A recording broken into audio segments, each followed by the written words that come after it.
नमस्कार दोस्तों, हमारे YouTube चैनल में आप सभी का दिल से स्वागत है। मैं आप सबके बीच में लाना चाहती हूँ देवी पचरा गीत। हमारा देवी पचरा गीत पसंद आए तो लाइक सपोर्ट शेयर ज़रूर करिएगा और कमेंट बॉक्स में ज़रूर बताइए हमारा देवी पचरा गीत कैसा लगा। हम दोनों ननद भौजाई का सपोर्ट आप लोग ज़रूर करिएगा, इतना इतना दुलार प्यार देना। हम लोग बहुत पाछे हैं अभी हम लोग बहुत पाछे आइला, आप लोग चाहोगे तो हम लोग को आगे बढ़ा दोगे भाई, नहीं तो हम लोग तो मेहनत कर ही रहे हैं।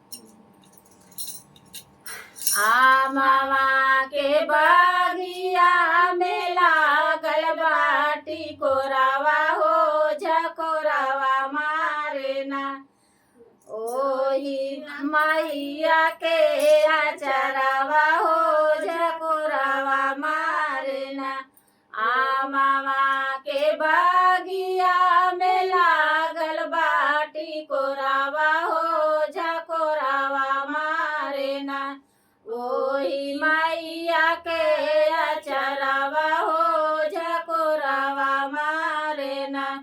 चामा के लीला हाथ सोनमा का कटोरावा हो झकोरावा मारे ना, ओही मैया के अचरावा हो झकोरावा मारे ना, ओही मैया के अचरावा हो झकोरावा मारे ना। ओही बागिया में नीबिया का पेड़ावा हो झकोरावा मारे ना, मलिया डालेला झलुआवा हो झकोरावा मारे ना, मलिया डालेला झलुआवा हो झकोरावा मारे ना।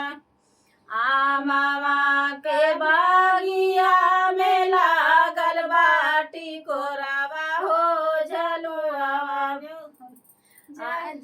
झकोरावा मारे ना, ओही मैया के अचरावा हो झकोरावा मारे ना।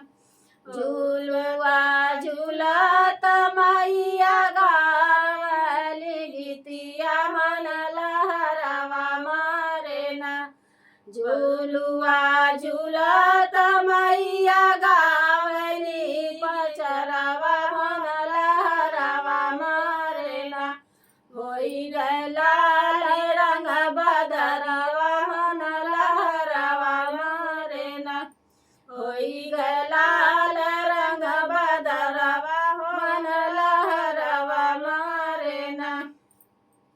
आमावा के बागिया में लागल बाटी कोरावा मन लहरावा मारे ना, लहरे देवी के अचरावा हो झकोरावा मारे ना, लहरे देवी के अचरावा हो झकोरावा मारे ना। होला हवनिया वही सेवका के वो सारिया हो गमा कर देवना, ओही सेवका के दुआरावा हो गमा कर देवना। मीना गावली पचरावा हो गमा कर देवना, मीना